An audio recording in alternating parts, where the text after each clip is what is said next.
Hello बच्चों, class 12 physics में आज हम लोग नया चैप्टर पढ़ेंगे। ठीक है, चैप्टर 2 वो है हम लोग का स्थिर वैद्युत विभव और धारिता।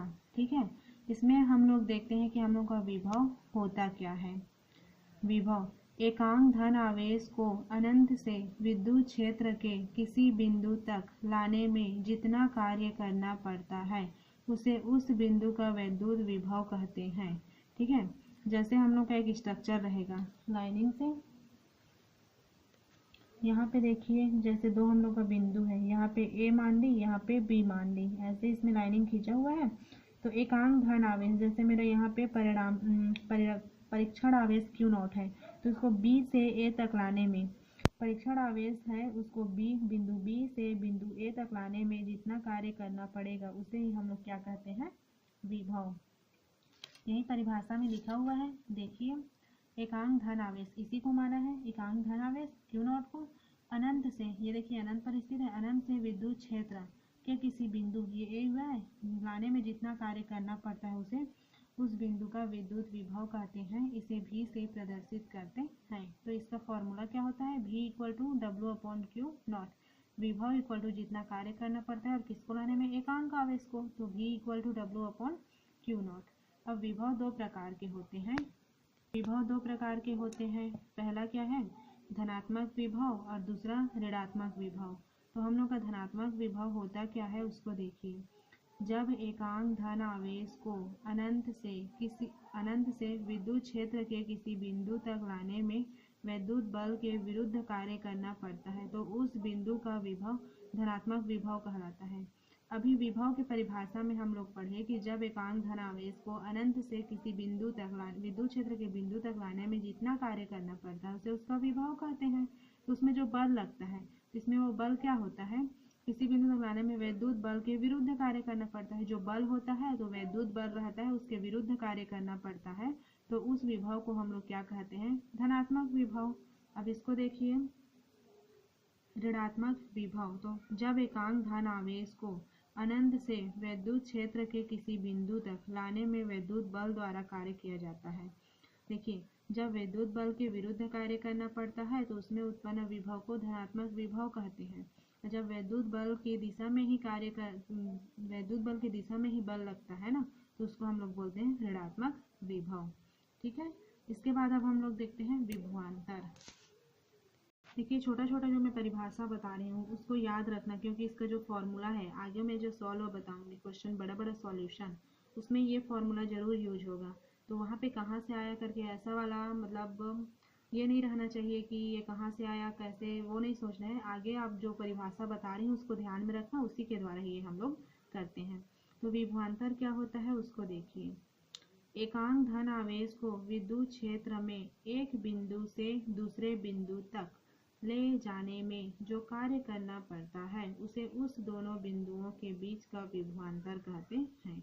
ये देखिए, एक बिंदु है मेरा ए, दूसरा बिंदु है मेरा ओ। तो बिंदु ए से बिंदु ओ तक लाने में जो हम लोग को कार्य करना पड़ेगा, सॉरी बिंदु ए यहाँ पे बी है, ये तो स्टार्टिंग बिंदु है, एक बिंदु ए है दूसरा बिंदु बी है, तो बिंदु ए से बिंदु बी तक लाने में जो विभवांतर को कार्य करना पड़ेगा, जो विभव में अंतर होगा। देखिए, ए का विभव भी ए है और बी का विभव भी बी है, तो दोनों के बीच में जो अंतर है उसी को हम लोग क्या कहते हैं, विभवांतर। मतलब एक एकांक धन आवेश को एक बिंदु से दूसरे बिंदु तक लाने में जितना कार्य करना पड़ता है उसे उन दोनों विभवों के अंतर का विभवांतर कहते हैं। इसका formula V equal to VB minus VA होगा। ये हो गया मेरा विभवांतर। ठीक है, अब इसके बाद इसका थोड़ा सॉल्व देखते हैं। सॉल्यूशन का एक हम लोग क्वेश्चन देखते हैं। ठीक है, बिंदु आवेश के कारण किसी बिंदु पर विभव, बिंदु आवेश के कारण किसी बिंदु पर विभव, ये हम लोग का एक पॉइंट है बुक में, उसका सॉल्यूशन मैं बता रही हूँ। बिंदु आवेश के कारण किसी बिंदु पर विभव, ये देखिए इसका स्ट्रक्चर इस प्रकार से बनेगा। एक बिंदु O है, O से R दूरी पर एक बिंदु P उपस्थित है और P पर, अब हम लोग को नहीं बोलना है कि विद्युत क्षेत्र की तीव्रता ज्ञात करना है करके, यहाँ पे विद्युत क्षेत्र का वो है, हम लोग को विभव ज्ञात करना रहेगा। ठीक है, इसको मत भूलना, तीव्रता और विभव में अंतर रहता है ना, इसमें अब विभव हम लोग को ज्ञात करना है। माना कि एक बिंदु O है, O पर प्लस Q आवेश उपस्थित है और O से R दूरी पर एक बिंदु P है जिस पर हम लोगों को विभव ज्ञात करना है। और इसमें एक बिंदु A है और दूसरे बिंदु B है। दोनों बिंदुओं के बीच का अल्पांश dx है, जो दूरी है अल्प दूरी dx है। A पर एक परीक्षण आवेश Q0 उपस्थित है। इसको आगे बढ़ाया गया है जब तो उसे वहाँ पे एक बल लग रहा है F, जिसे F से प्रदर्शित किया गया है और O से A के बीच की दूरी को x बताया गया है। ठीक है, इस प्रकार से इस चित्र का वर्णन हो गया। अब इसके बाद इसका सॉल्यूशन हम लोग देखते हैं। माना किसी बिंदु A पर परीक्षण आवेश Q0 स्थित है। ये देखिए एक बिंदु A है, इस पर परीक्षण आवेश क्या उपस्थित है, Q0। तब कूलाम के नियम से, हम लोग कूलाम का नियम जानते हैं, F = 1/4πε0 के, वहाँ पे था Q1 Q2/r का स्क्वायर। तो यहाँ पे देखिए दो आवेश है, एक तो Q और दूसरा Q0, तो दोनों आवेश आ गए।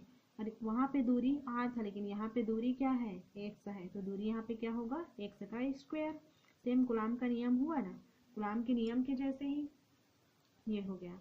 कूलाम के नियम से F = 1/4πε0 के Q0/x का स्क्वायर, इसको मैं इक्वेशन नंबर फर्स्ट मानी, जहाँ k माध्यम का परावैद्युतांक है, जो यहाँ पे k है ये माध्यम का परावैद्युतांक है। ठीक है, नियतांक नहीं है, नियतांक का वैल्यू लास्ट में हम लोग 1 रख देते हैं, लेकिन परावैद्युतांक का मान 1 नहीं रखते, जहाँ के माध्यम का परावैद्युतांक है।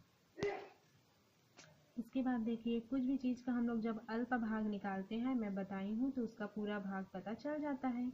तो परीक्षण आवेश Q0 को वैद्युत बल के विपरीत बिंदु A से B तक लाने में किया गया कार्य, जो मेरा चित्र बना था ऐसे करके, ये देखिए यहाँ ऐसे करके, ये मेरा था क्या बोलते हैं इसको, A, और ये था मेरा B स्ट्रक्चर में। तो A से B तक, ये देखिए A से B तक लाने में किया गया कार्य यही है मेरा। तो जब मेरा दूरी अल्प है, A और B के बीच की दूरी को कितना हम लोग व्यक्त किए थे, इसका था dx। तो यहाँ पे अल्प जब दूरी है, मेरा दूरी ही मेरा अल्प है, तो जो कार्य निकालूंगी वो भी अल्प रहेगा। तो कार्य बराबर बल गुणित विस्थापन, तो dw = F × -dx। और यहाँ पे विपरीत बोला गया है, देखिए A से B तक तो विपरीत दिशा ना, तो उसके लिए क्या हो गया, सामने में माइनस, यहाँ पे -dx, तो dw का dw माइनस सामने में, तो F dx। ये हो गया मेरा इक्वेशन नंबर 2। अब इसके बाद देखिए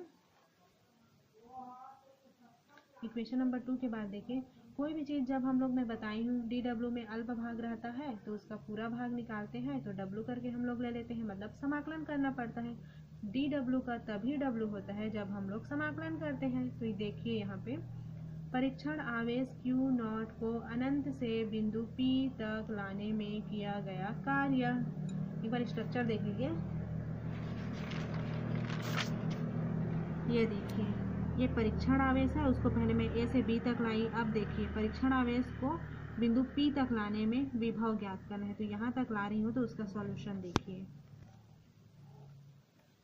परीक्षण आवेश Q0 को अनंत से बिंदु P तक लाने में किया गया कार्य, तो ये W होगा। अनंत से कहाँ तक दूरी, R तक ला रहे हैं, तो अनंत से R, ठीक है, बिंदु P, और P कहाँ कब मिला, जब O से R दूरी पर बिंदु P है बोले थे, ये R हो गया, ये अनंत हो गया, और W का dw हो गया। अब देखिए dw का वैल्यू क्या है, -f/dx, यहाँ पे लाके मैं रख दी, ये W का W इंटीग्रेशन, लिमिट है इसका क्या है, इन्फिनिटी से R, ये dw का क्या हो गया, -f/dx। समीकरण नंबर 2 से माइनस को मैं सामने बाहर निकाल दी, ये ज्यों का त्यों है, माइनस बाहर, और ये इसमें बचा f/dx। अब हम लोग समीकरण पहला में f का वैल्यू निकाले थे ना अभी जस्ट, w = माइनस के माइनस f का वैल्यू क्या निकाले थे, 1/4πε0 के Q0/x का स्क्वायर, इसको मैं रख दी, और dx का dx है, कहाँ से है, समीकरण नंबर फर्स्ट से, आप लोग देख लीजिएगा। यहाँ पे w का w, अब इंटीग्रेशन के अंदर में उसी को रखते हैं जो इसके सापेक्ष समाकलित होता है, तो x है तो x वाला ही रखेगा, बाकी सब टर्म बाहर हो जाएगा समाकलन के चिन्ह से। तो w का w माइनस का माइनस, यहाँ से Q0/4πε0 के बाहर, इंटीग्रेशन के अंदर में बचा इन्फिनिटी से r, ये हो गया 1/x का स्क्वायर, यही बचा, और ये dx।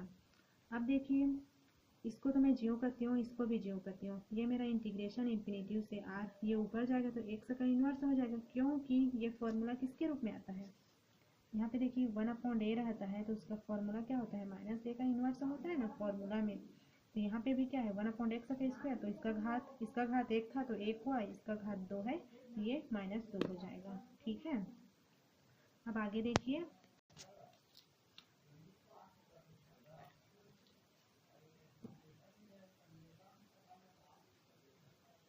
देखिए W इक्वल टू है -q/4πε0 के इन्फिनिटिव से r, इसको तो मैं निकाली थी -x⁻−2 dx।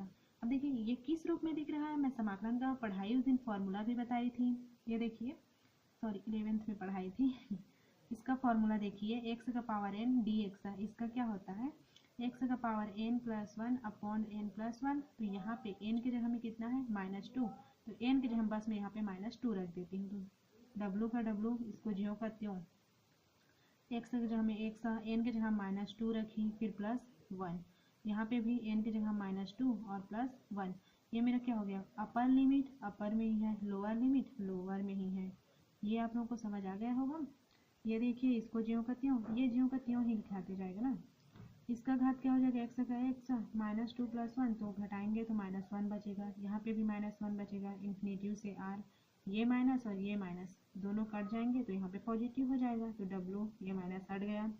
ये इन्वर्स ज्यों करती हूँ, ये इंटीग्रेशन इन्फिनिटिव से r, ये भी है, w का w ये ज्यों करती हूँ, फिर ये x का इन्वर्स है तो उसको मैं 1/x रख सकती हूँ। ठीक है, अभी जो फॉर्मूला बताई उसके हिसाब से a का इन्वर्स इक्वल टू 1/a, ऐसे रूप में इसको लिख ली, इन्फिनिटिव से r। फिर देखिए ये जो करती हूँ, ये अपर लिमिट, जब इंटीग्रेशन का जो हम लोग लिमिटेशन रहता है उसको लगाते हैं तो अपर लिमिट माइनस लोअर लिमिट होता है, ये तो ज्यों का त्यों ही आ रहा है, तो 1/r, x की जगह मैं एक बार r रखूंगी, फिर माइनस, फिर x की जगह मैं एक बार मैं इन्फिनिटिव रखूंगी, रख दी upper limit minus lower limit, इसको ज्यों करती हूँ 1/r का 1/r, और 1/इन्फिनिटिव का फॉर्मूला होता है 0, यहाँ पे मैं क्या रख दी 0।